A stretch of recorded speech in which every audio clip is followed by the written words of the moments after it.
So, you know, that was the life, right? As a child, it was very dysfunctional early. And I going through demons and everything. I mean, it was a lot of rage, a lot of anger. So when I got to prison, I couldn't run from myself. I couldn't hide in the blunt. I couldn't hide in the bottle. I couldn't, I was a playboy. I couldn't hide in the pussy, right? There was no more windows to look out. I had to look into the mirror, and I looked in the self. And then it was like this self-realization that happened um because of all that pain and trauma. So when I got the call sheet and it was like talking about, father not being there, a lot of times we talk about, deadbeat daddies, but it's a lot of deadbeat mommies out here too as well. And I was blessed to have both. Are you close to your mom right now? Oh, absolutely not. Absolutely not. And again, listen, I think people, you know, I had to learn to forgive, let go, and love from a distance. So I can say fuck my mother, but I'm not affected by it. And a lot of times I feel like the victim gives the victimizer power over closure.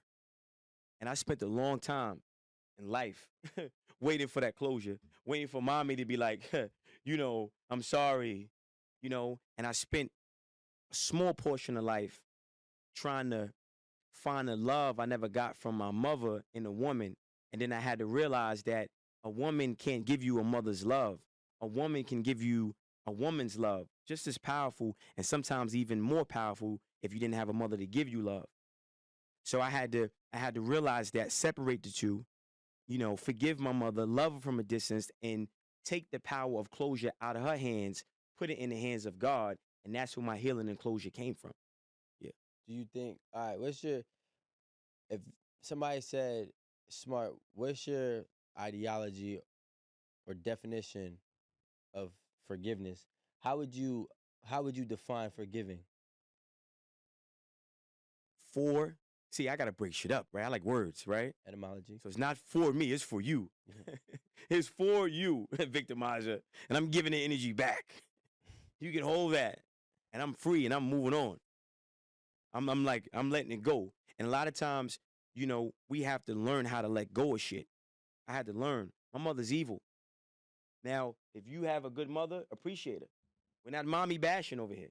But the reality for me, you know, my mom's had demons that she never got over. And sometimes children pay for the sins of their parents. And I paid for those things. And I paid with pain, blood. I could have lost my life. So, and I remember having a conversation. I spit in my own mother's face. I remember having a conversation with her, ready to kill my mother after years and years and years of saying, you ain't even gonna say sorry. You making excuses. You locked me in closets to go out and get high. I forgot I was in there.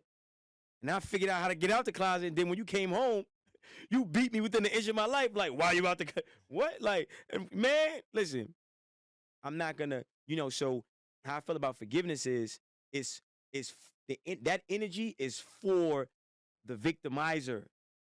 And the victim needs to give that energy back and let it, and just leave it there and move on.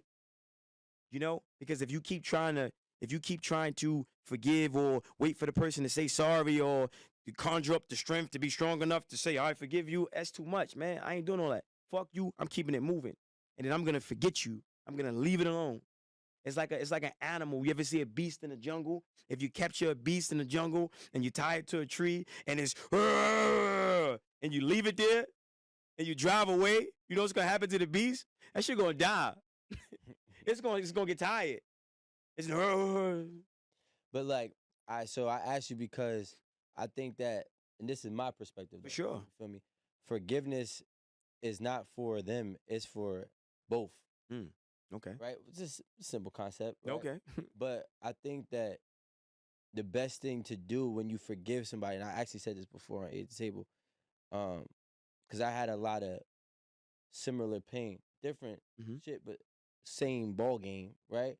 And it ate me alive from the inside out, right? hmm So one thing that they told me was forgiving realistically is to be able to live as if it never happened to you. So if I could hold on to that pain, even though I might say "fuck you," I forgot. Like, I could push it to the side. But if I still got a pain inside me from what happened, I'm not completely forgiving the situation. I could forgive the person, but I ain't forgive the situation. I ain't forgive my traumas. I ain't forgive what I dealt with or anything, right? Mm-hmm. That means there's still, some part of me that I got to work that part out, right? And it's not easy. Eventually, what I'm saying, I'm just speaking on me. For I'm saying? sure. Eventually, I did it, but I think there's a beauty though in the adversity for those that survive, Mm-hmm. But right? I want to add something too, Yeah. and this is what I had to learn, right? Because I got some of my little brothers, right? I got 8 brothers, right? Everybody's pain threshold is different. Right? Everybody's solution is going to be tailor made to the individual, Mhm. right? Some people might have to Gandhi, Kumbaya, Mother Teresa, forgive, right? Some people gonna have to say, "Fuck you, I'm a chainsaw, brush your teeth with a chainsaw, and give you the pain you gave." Everybody's pain threshold is different. Everybody, some people need redemption, some people need revenge, some people need closure. Listen, for me, I had to leave that shit alone. Throw it out the window. Yeah, and you know, so I'm an advocate for finding your solution. I'm an advocate for understanding your medicine. And then once you identify what is suitable for you, then you put that in motion. Self reliance is a virtue. God blesses the child that has his own. And then there's an unapologetic healing that takes place. I'm not here to heal for you. I'm not here to heal for you. Right. And I think people make that mistake. Women, men, especially in our culture. I'm here to heal for you. Well, you're not healed, and you need, man. Listen, man, I'm good. I'm good. I didn't heal for you though. Did you think you healed for somebody else? I heal for myself, bro. Listen, what you drink Yeah. don't make me pee. You see, Mhm. what I eat don't make you shit. Tonight, when I leave here, I'm going to the studio. I'm gonna eat some lamb chops. I'm probably gonna watch something on Amazon. I've been up for like 3 days. And when I lay in my nice California king size bed, I'm gonna go to sleep. I'm gonna snore. I'm gonna snore. I'm not gonna. I'm gonna have a dream. If I have a dream, it's gonna probably be some Ethiopian model girls giving me blowjobs, and then that's it. Yeah. I'm gonna drift off, man. Shout out to our Habesha sisters. Yeah. BJ's in Wakanda tonight for me, man. Oh, go ahead. How do you think that your story transforms to like your siblings? Oh man, listen, they listen, man. They feeding off it, man. It's the strength.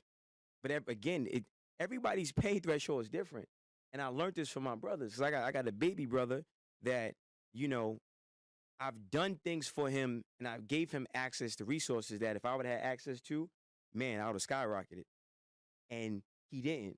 And I'd be like, man, you fucking pussy. I'd be on, big bro, right?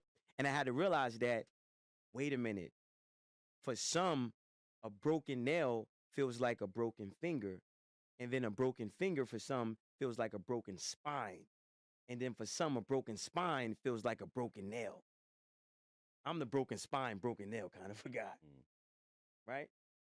My little brother is not, so I can't, I can't judge him there, right? So I have to be patient, which I am now, and then I have to meet him where he's at in terms of pain threshold, and then search my knowledge base because it's extensive, and then give him the medicine relevant to him. So my brothers, they benefit from my wisdom and my application of it to them, not for it for me, because we're different, which is good. I love all of them. They're individuals. You know what I I mean? have the same mother. No, no, Oh, no. That quick was my next question. question. So, you said your father wasn't there also. Do you Mhm. have the same level of disdain for your father who was actively No, the I, same level of disdain for your father I who don't, because I left something out, and you kind of reminded me, right? A lot of black women are not held accountable for the brainwashing they do to their children, and they turn these little black boys against their daddy. And really, their mom ain't shit. And then the father is trying, jumping through hula hoops. My grandfather on his deathbed told me things that I didn't even know. My grandmother's family didn't even want my grandfather to be with my grandmother. My grandfather, Pop, he died, you know, before my grandmother. My grandfather bent over backwards, worked at the post office, had different hustles, and he did everything to take care of my grandmother, right?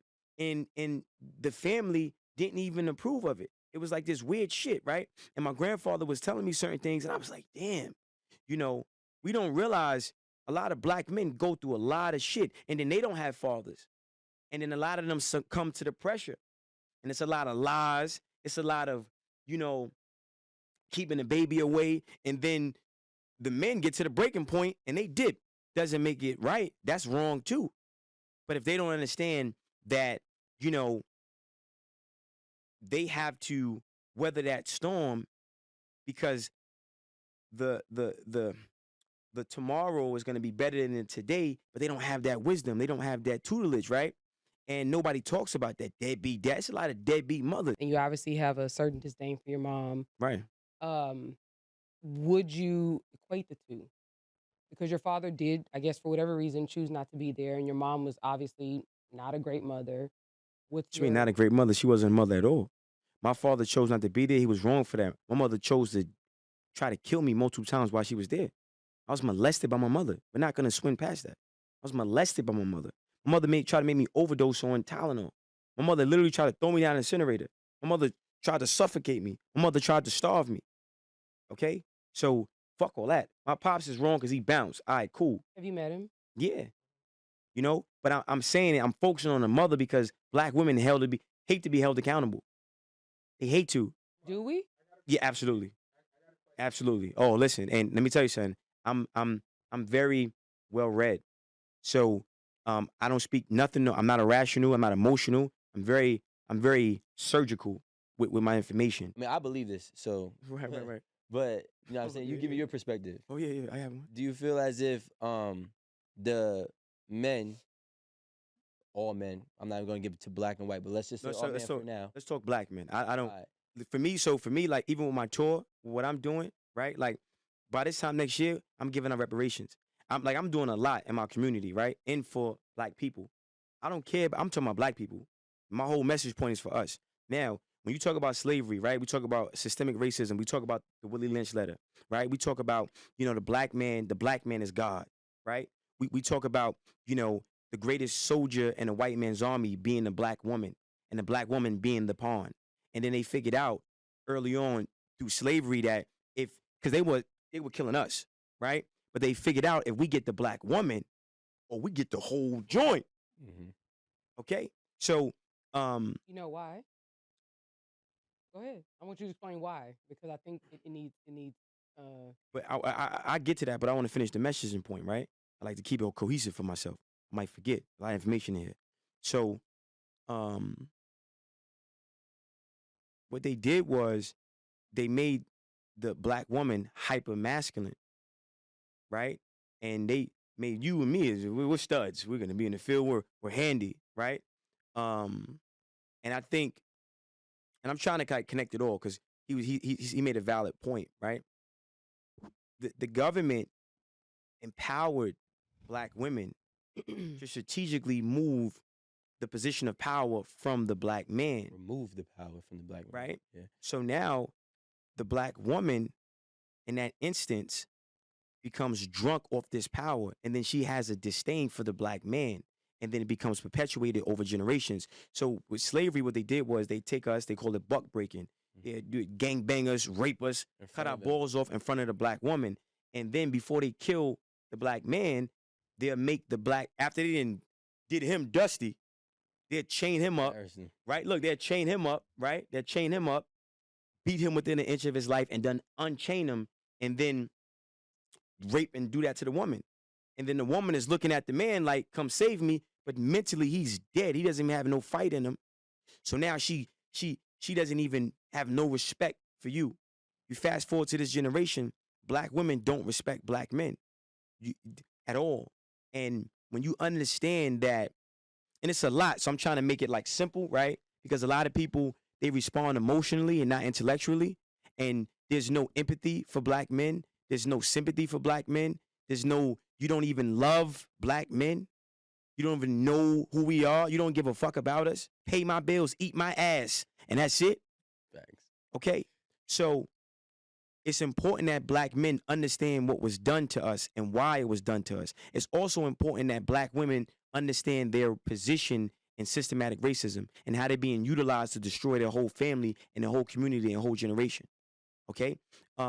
Now, a black man role is to be the protector, provider, maintainer, sustainer, and leader. I'm a man Producer. Protector, provider, maintainer, sustainer. Producer. You have your opinion, I have mine. You're right. I'm just giving it. And Ye- producer. Right. I got you. You have what you want to put in, right? And so I'm saying protector, provider, maintainer, sustainer, right? Protector, provider, maintainer, sustainer. A woman's role is wisdom and balance. Okay? Now, the black man gets his provision. He gets his provision, right? From God. And what happens is there's a vibration. It's a lot. So I'm trying to make it simple, right? So how you think creates how you feel. How you feel becomes an emotion. That emotion becomes a vibration. That vibration becomes a magnet that attracts things to you. So when you're around an alpha and you're around and you in that frequency, right? If Alpha what? man, right? And that energy, that frequency, right? It can throw some shit off. Yeah. Because you're conditioned not to even be around that shit. And then you become sensitized, not desensitized. You're very sensitive to that energy, and then now you don't know how to read that energy. You think he's narcissistic. You think no, he's where he needs to be to take his place. So I feel like black men need to disregard how black women feel about our masculinity and be more self-contained. I don't need you. I don't need you. I don't need your money. I don't need none of that. I'm not sleeping on your couch. Don't give me no keys. I'm gonna get my own. I'm gonna go to God. And when you don't want to fit my program, bye. Go. Thank you. You're not needed. You're dangerous. I don't want to bear seed with you. I don't want to sleep with you. I don't want to be your friend. I'm staying away from you. And there's a lot of black women that get it and they love the masculinity that we project. Black men, we project energy. Women receive energy. You see? So now, for the black women who are confused, right? A woman has to lead with 3 phases of love. The first phase of love is informative, right? So she's informing that black man of who he is. She's informing that black man that, yo, look, you get your provision. You're going to be the provider. You're going to be the head of this household. Even if she's Oprah and he's broke, she's going to uplift him through the information. That's the first phase. The second phase is unconditional love. Unconditional. She's loving and she's loving, she's loving, she's loving. Then the last phase of love is tough love, accountability. The problem is a lot of our women are conditioned to lead with the accountability first, and they don't set the table with informative love and unconditional love. See?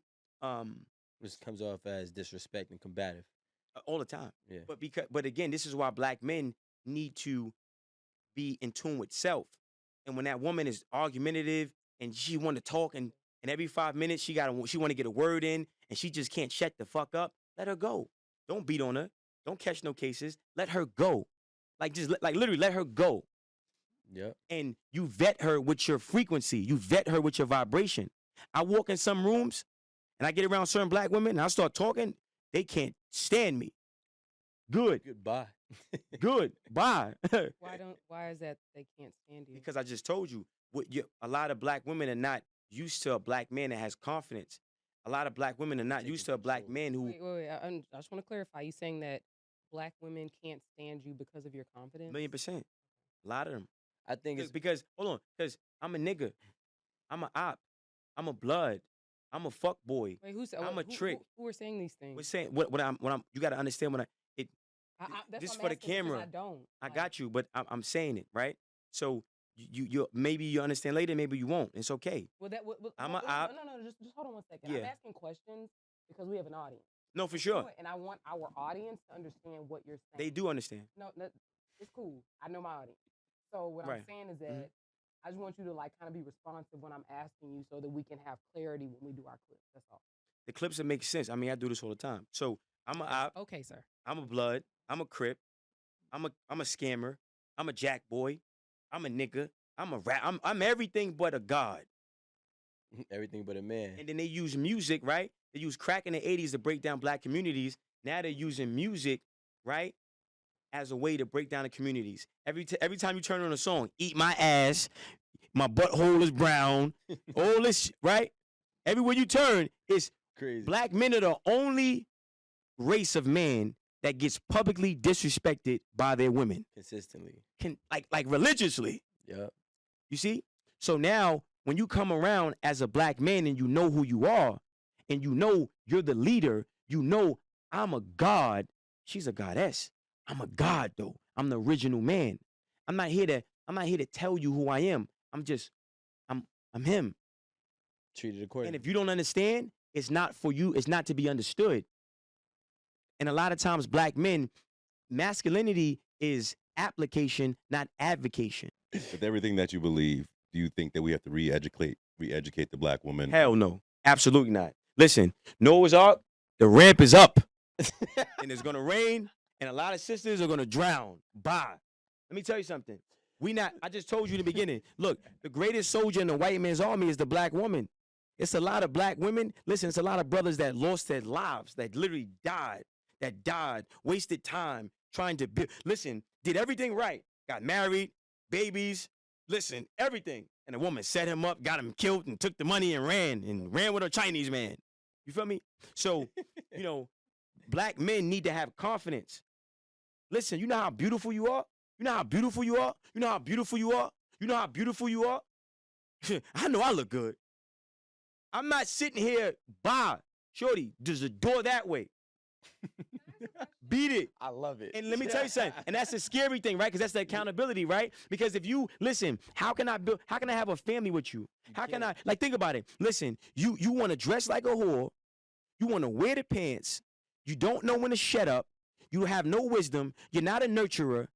I gotta take care of everything. You got a rouster.